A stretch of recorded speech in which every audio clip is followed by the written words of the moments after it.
সেগুন আছে আমাদের এখন এরিয়া সেগুন আছে প্রায় 1700 একর এরিয়ার ভিতরে আমাদের সেগুন সেগুন গাছ কি হয় না সেগুন গাছটা মূলত এখন যেটা আছে স্যার এক সময় এটা আরসিপি হিসেবে আমাদের বিভাগীয় আহরণ করে এটা বিক্রি করা হতো, কিন্তু ইদানিং কিন্তু সেটা বন্ধ, সেটা আর উপযোগ হচ্ছে না।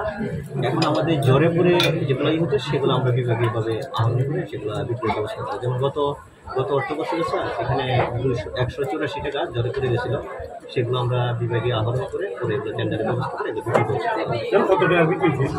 তাও টোটালে আমাদের জ্বরে পড়া প্রায় 80 লক্ষ টাকার মতো বিক্রি হয়েছে। এখানে যে ঢোকার মুহূর্তে যে একটা স্কুল হয়েছে, স্কুলটা কি নাম? মাত্র হল এটাও কি কিসের জায়গায়? কলেজ জায়গায়? স্কুল থেকে শুরু স্কুল থেকে শুরু। শিবিরটা কোনটা?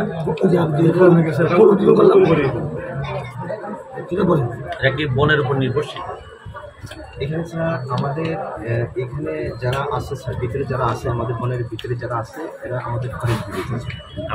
আমাদের ফরেস্ট ভিলেজ বন জায়গির একটা আছে আমাদের। এদেরকে এটা কিন্তু স্যার আমাদের এখানে 1945 সালের আগের থেকে কিন্তু আমাদের এখানে যারা নৃগোষ্ঠী যারা ছিল তারাও কিন্তু তাদেরকে তখন কিন্তু ফরেস্ট ভিলেজার হিসেবে তো পরবর্তীতে তাদেরকে কিন্তু কিছু জায়গা দেওয়া হয়েছে, তারা বুক দখল করে খাবে, বিনিময়ে আমাদের বিভিন্ন কাজের সহযোগিতা, তারা পেকুলি বিভিন্ন কাজের সহযোগিতা তাদেরকে এভাবে কিন্তু এভাবে তাদেরকে আমাদের মূলত করা হয়েছে। সেটা ফরেস্টের একটা অংশ হিসাবে। তখন তো আমাদের যে এগুলো তো আরও গহীন ছিল, তখন আমাদের জনবল এখানে অনেক লোকজন থাকতে থাকতো না, তখন কিন্তু তাদেরকে করে আমাদের লোকজন যখন থাকতো তাদের সহযোগিতা নিয়ে এগুলো প্রোটেকশন দিত। এখন এইখানে যেটা স্যার আমার যে বৃক্ষমানের জন্য জিজ্ঞেস করছিলেন যে অনেক ফাঁকা জায়গা দেখা যাচ্ছে স্যার, এখানে ব্যাপারটা হচ্ছে আমাদের এখানে 86টা ফ্যামিলি আছে স্যার আমাদের ঘরের ভিলেজের হিসাবে। এখন 86 ফ্যামিলি থেকে দেখা গেছে একটা ফ্যামিলি হয়তো আমরা যখন ঘরের ভিলেজার হিসাবে নিয়েছি দেখা গেছে একজন ছিল, এখন ওটা নিলে তার ফ্যামিলিতে কিন্তু 10 জন সদস্য নিয়ে গেছে।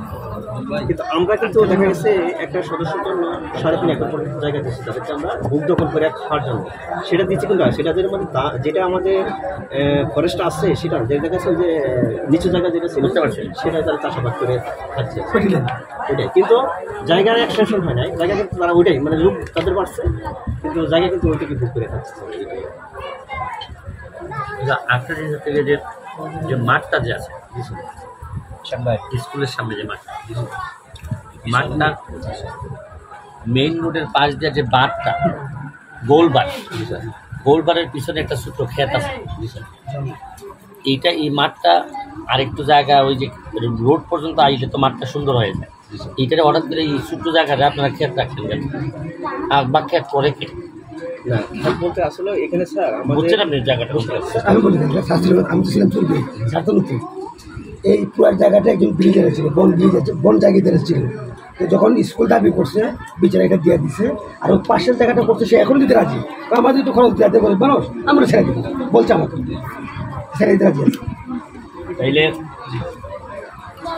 এই তো স্কুল আর এই মাঠ আর এদিকে রাস্তা গেছে, এই যে এই বাঁধটা যে এই বাঁধের কারণে মাঠটা একটু ছোট, আর ওই যে ছোট যে ক্ষেতটা এই ক্ষেতটা যদি খালি একটু মাটি ভরাট বা বালু ভরাট করা যায় তাহলে মাঠটা একটা বড় মানের মাঠ হয়ে যায়।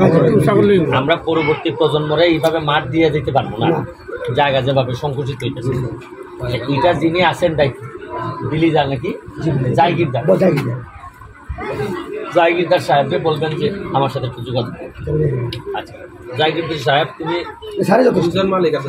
হ্যাঁ